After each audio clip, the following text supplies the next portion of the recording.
On Authority by Friedrich Engels.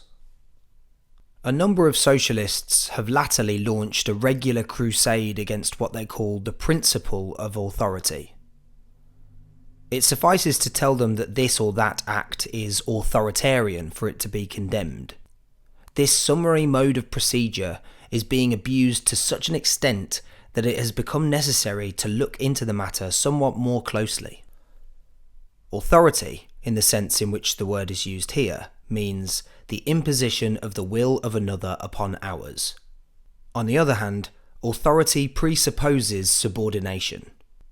Now, since these two words sound bad, and the relationship which they present is disagreeable to the subordinated party, the question is to ascertain whether there is any way of dispensing with it, whether, given the conditions of present-day society, we could not create another social system in which this authority would be given no scope any longer, and would consequently have to disappear. On examining the economic, industrial and agricultural conditions which form the basis of present-day bourgeois society, we find that they tend more and more to replace isolated action by combined action of individuals. Modern industry, with its big factories and mills, where hundreds of workers supervise complicated machines driven by steam, has superseded the small workshops of the separate producers. The carriages and wagons of the highways have become substituted by railway trains, just as the small schooners and sailing feluccas have been by steamboats. Even agriculture falls increasingly under the dominion of the machine and of steam, which slowly but relentlessly put in the place of the small proprietors big capitalists, who with the aid of hired workers cultivate vast stretches of land. Everywhere combined action, the complication of processes dependent upon each other, displaces independent action by individuals. But whoever mentions combined action speaks of organisation. Now, is it possible to have organisation without authority? Supposing a social revolution dethroned the capitalists, who now exercise their authority over the production and circulation of wealth. Supposing, to adopt entirely the point of view of the anti-authoritarians, that the land and the instruments of labour had become the collective property of the workers who use them. Will authority have disappeared, or will it only have changed its form? Let us see. Let us take, by way of example, a cotton spinning mill. The cotton must pass through at least 6 successive operations before it is reduced to the state of thread, and these operations take place for the most part in different rooms. Furthermore, keeping the machines going requires an engineer to look after the steam engine, mechanics to make the current repairs, and many other labourers whose business it is to transfer the products from one room to another, and so forth. All these workers, men, women and children, are obliged to begin and finish their work at the hours fixed by the authority of the steam, which cares nothing for individual autonomy.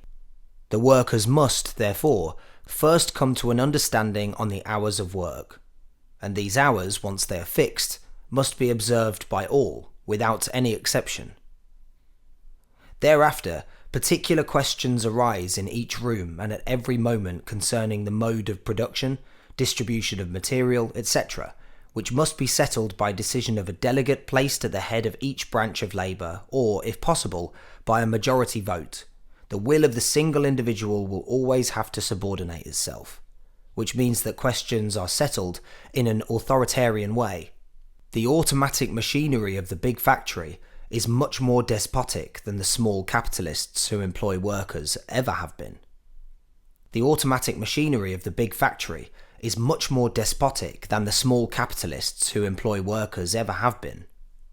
At least with regard to the hours of work, one may write upon the portals of these factories, "Lasciat ogni automnia, voce entrate," leave ye that enter in all autonomy behind.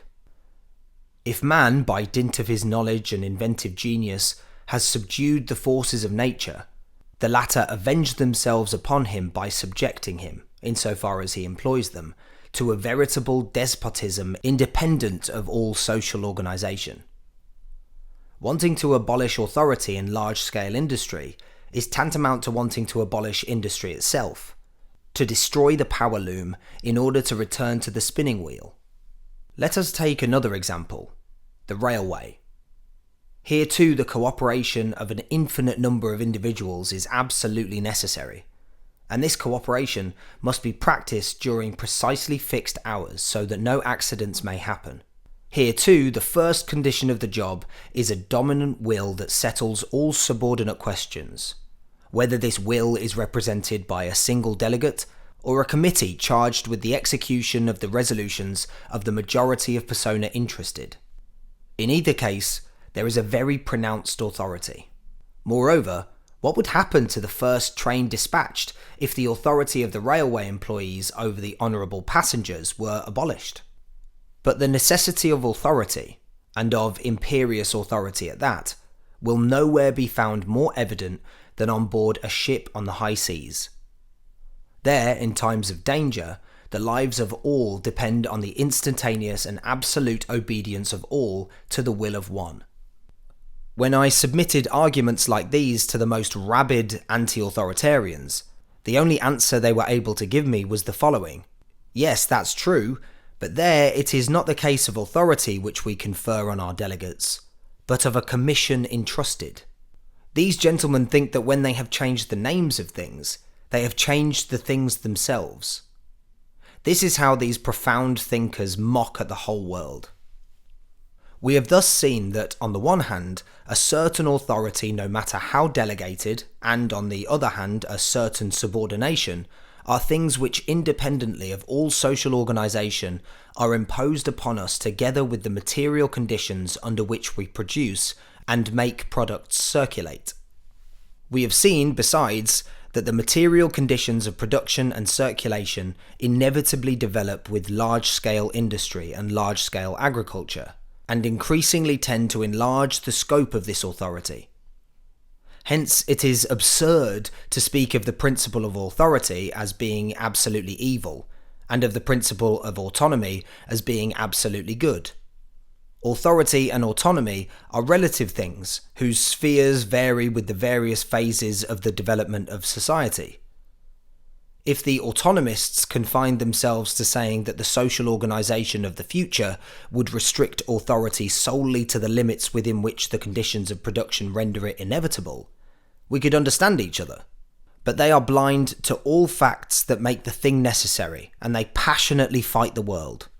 Why do the anti-authoritarians not confine themselves to crying out against political authority, the state? All socialists are agreed that the political state, and with it political authority, will disappear as a result of the coming social revolution. That is, that public functions will lose their political character and will be transformed into the simple administrative functions of watching over the true interests of society. But the anti-authoritarians demand that the political state be abolished at one stroke, even before the social conditions that gave birth to it have been destroyed. They demand that the first act of the social revolution shall be the abolition of authority. Have these gentlemen seen a revolution? A revolution is certainly the most authoritarian thing there is.